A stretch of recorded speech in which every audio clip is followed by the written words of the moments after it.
Welcome to Resource Prepping. I'm your host, Greg. Thank you for your comments. I appreciate it. I hope you watch the videos. Like, subscribe, share my channel. How does the war in Ukraine affect the United States? And I want you to ask yourself this question. Who would come to our rescue if the United States falls or threaten to fall? Can you name a country that would come to our rescue, sending troops or anything else? Can you name a country? Can you name an ally that say, we have to go help the United States? Tell me who would do that. If the United States goes down and we are in the dark, combat semi-effective, in other words, we can hold our own to a point, who is going to come to our rescue? Who would do that? Other countries are going to look like, well, if the United States is down destroyed and that country did that to them, we're not going to challenge that country. You think about that. If the United States goes down, is there anybody out there that is going to come to our rescue and be effective? Sure, they may take refugees, which we would become, and flee to that country or to that airplane or to that boat or whatever. But who would actually come to our rescue? Food, water, petrol, gasoline, whatever you want to call it. Who would come to it? Name somebody. So that would be the first question I'm going to ask you. Think about it. Leave your comments on that. I appreciate it. Let me know. I'm drawing a blank. Secondly, crude oil is potentially going to hit 155 before they say this tops out. If the war is quick, decisive, and people level off and go back to work. 155 translates to $6-7 a barrel. Joe Biden has no intention, nor will he, move the United States back to energy independent. He will not undo any of the pipelines he's canceled, drilling, or renew the leases he's already canceled. That's not going to happen. Not going to happen. His lip service of Americans paying more at the pump and we're going to drain our reserves, right? We're going to drain our reserves to save us 18 cents a gallon or suspend the federal tax on the gasoline, if it is a joke. Because if you say, okay, we're going to suspend the 30 cents a gallon, but it's going up by $5-6, or it's going up by $1, $2 per gallon, you're not saving anything. You're not helping us, Joe. Okay? So there's that.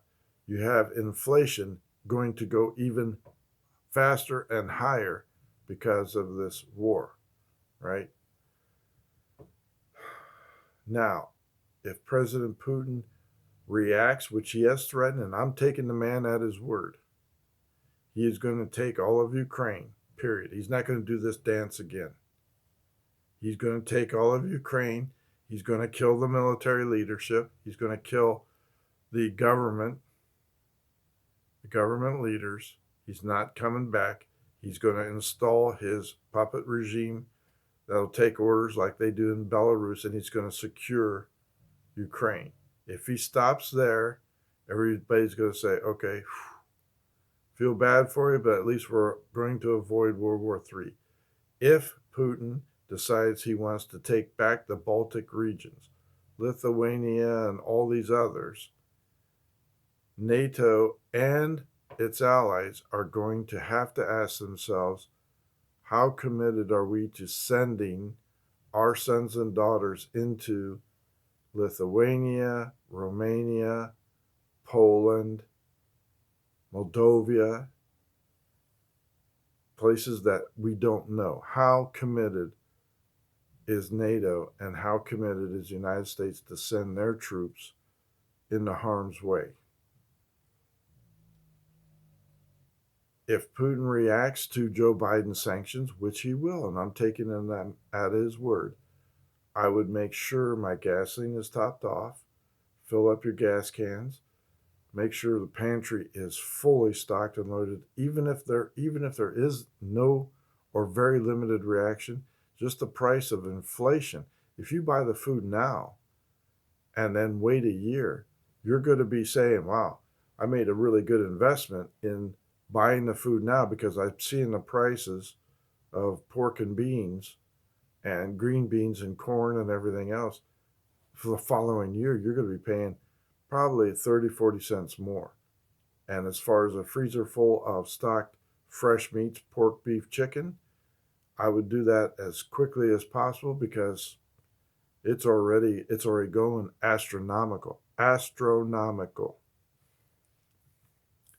If he really gets happy with the cyber warfare and suddenly our banks are hit and your ATM card doesn't work, or you can't make transactions because it's not going through, or certain pipelines are shut down, or we're in rolling blackouts because of a virus, I would make sure you have plenty of batteries. I would go and buy some D batteries right now. Check your flashlights. Make sure you have lamp oil for your lamps. Make sure your Coleman stove, 2 or 4 burner, has plenty of Coleman fuel that you can cook on in case you are in one of the cities that is affected by a blackout. You can still eat. I would definitely check your water. Make sure you have enough drinkable water. You don't know how long this is going to be or how far it's going to escalate. In my opinion, this is going to be cyber warfare until somebody says, I can't sanction anymore. I don't have the means to hit them anymore via the internet. Let's just push the button and get it done. Could very well come to that. Could very well come to that. And then you have China today sending more aircraft over Taiwan and sending Biden a message, don't interfere there either. And Biden isn't. He's not even commenting on China taking Taiwan. You're going to see China do it real quick during this going on. They're going to do that real quick. They're going to build up and say, let's take it. Biden is ineffective, and he will not sanction China. Okay? That's all I can think of right now. I'm sure once we sleep on it and another day 2 of invasion occurs, more will come about. But the world leadership is seeing how stupid and ineffectual this administration is. Thank you for liking and subscribing. This is a sad day. Remember the Ukrainians in your prayers.